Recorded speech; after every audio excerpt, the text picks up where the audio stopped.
Totoo ang sinabi ni Wiggins, sinabi ang dahilan kung bakit natalo ang Warriors at Coach Tim naalala ang Olympic qualifying tournament, malayo sana ang mararating kung hindi na injury si Kai Sotto. May importanteng update si Coach Tim sa susunod na hakbang ng Gilas.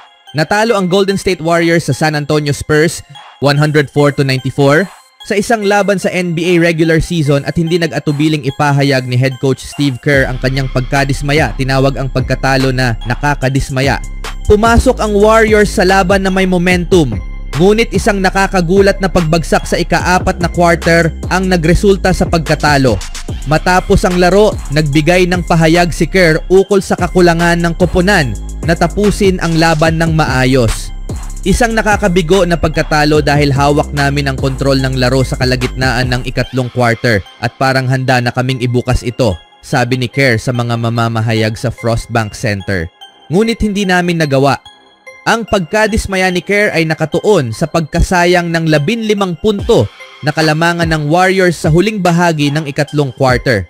Pagsapit ng ika-4 na quarter, nabawasan na ang kalamangan sa 10 puntos na nagbigay daan sa isang dominanteng 33-13 run ng Spurs sa huling yugto upang siguruhin ang kanilang panalo.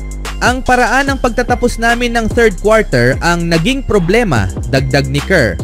Mayroon kaming 15-point lead, bola sa loob ng 35 segundo kaya't may tsansa kaming makuha ang bola sa loob ng 35 segundo kaya't may tsansa kaming makuha ang 2 for 1 possession at mapalakas ang kalamangan sa 17 papunta sa ika-4.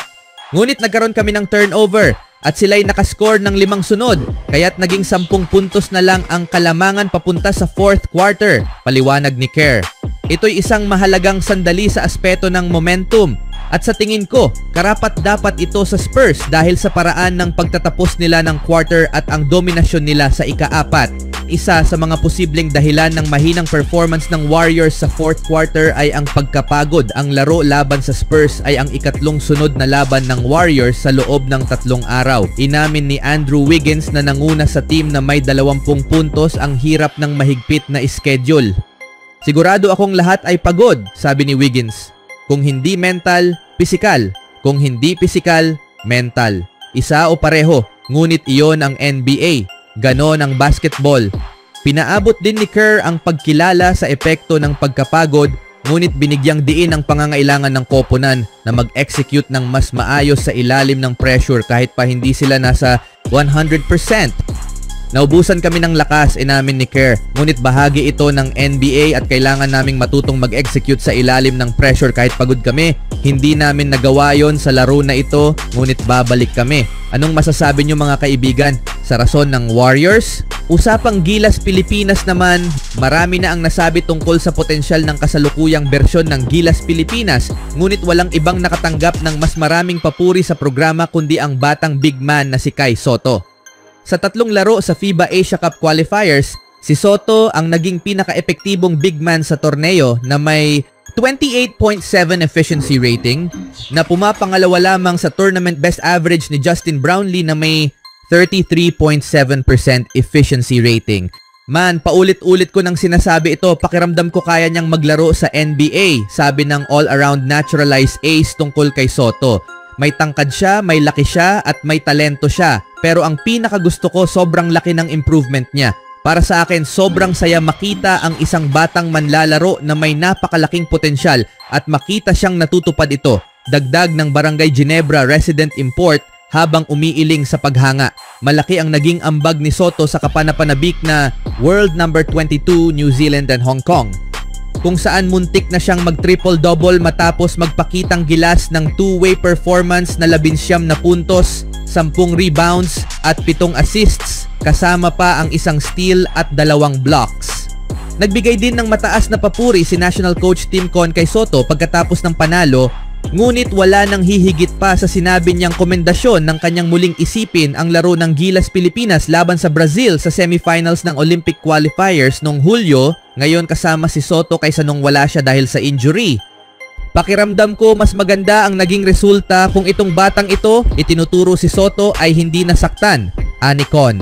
Ang pagkawala niya, Sotto, ay naglagay sa amin sa mas mahirap na sitwasyon. Nasaktan si Soto sa kanyang tadyang matapos magbanggaan kay Goga Bitadze ng Georgia sa group phase, dahilan para hindi siya makapaglaro laban sa number 12 ranked Brazilians. Makikita mo ang epekto ni Kai sa laro, sabi ni Coach Tim. Dagdag pa ng 2-time Grand Slam coach, siya ay tagahanga ng tambalang Soto Junmar Fajardo sa ilalim ng basket na sinasabing ang pagkakaroon ng dalawang big men na may magkakaibang kakayahan ay nagbigay sa national team ng bagong dimensyon sa opensa. Natutuwa talaga akong makita sina Junmar at Kai na maglaro ng magkasama. Sobrang saya nilang panoorin. Mayroon silang mahusay na synergy sa pagitan nila, naghahanap sila ng paraan para suportahan ng isa't isa at nagko-komplemento sila. Sa tingin ko, pareho nilang pinaghihirapan na maging matagumpay ng magkasama, ani Kone. Ani ni Coach Tim. Hindi mo madalas makita ngayon ang dalawang power inside guys na sabay naglalaro. Talagang nakakaaliw silang panoorin. Sobrang nai-enjoy ko ito. Sa kabutihang palad, magkakaroon pa ng mas maraming pagkakataon ang Gilas at ang basketball crazed na bansa na makita ang tambalang ito, pati na rin ang patuloy na pag-unlad ni Soto lalo't bata pa siya.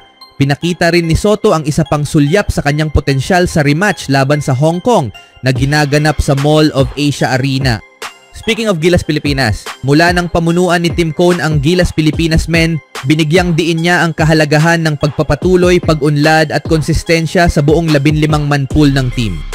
Nagbunga ang ganitong kaisipan para sa Pilipinas na winalis ang ikalawang window ng FIBA Asia Cup 2025 qualifiers sa pamamagitan ng magkakasunod na panalo laban sa New Zealand at Hong Kong sa sarili nilang teritoryo. Dahil sa mga tagumpay na ito, mas nalalapit na ang Gilas sa pagkuha ng pwesto sa Asia Cup na gaganapin sa Jeddah, Saudi Arabia sa darating na Agosto.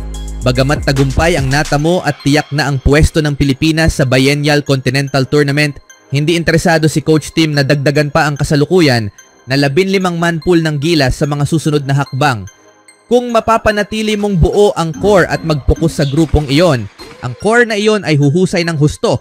Kapag sinimulan mong palakihin ang pool, babalik ka sa umpisa at kailangang ituro muli ang lahat, dagdag pa niya. Kung magdadala ka ng 20 players, kailangang turuan mo silang lahat kung paano gawin ang mga bagay sa loob lamang ng 4 o 5 araw at napakahirap nito. Mas mabuti kung panatilihing compact. Gayunpaman, inamin ni Coach Tim na may mga kailangang ayusin upang higit pang mapalakas ang tsansa ng Gilas Pilipinas na makuha ang mas mataas na seeding para sa Asia Cup. Maging sa roster, coaching staff o sistema, binigyang diin ni Coach Tim na susuriin nila ang bawat aspeto upang mapanatili ang flawless na performance ng Pilipinas sa qualifiers. Ibig sabihin, kung sino ang naglalaro ngayon, mas malaki ang tsansang ito na ang magiging permanenteng lineup ng Gilas. Bagamat kakaunti ang mga pagbabago sa national basketball team ng Pilipinas nitong mga nakaraang buwan, may malalaking pagbabago sa iba pang bahagi ng programa. Halimbawa, itinalaga ang Ginebra guard na si L.A. Tenorio bilang head coach ng Gilas Youth at si Alfrancis Chua bilang team manager ng Gilas.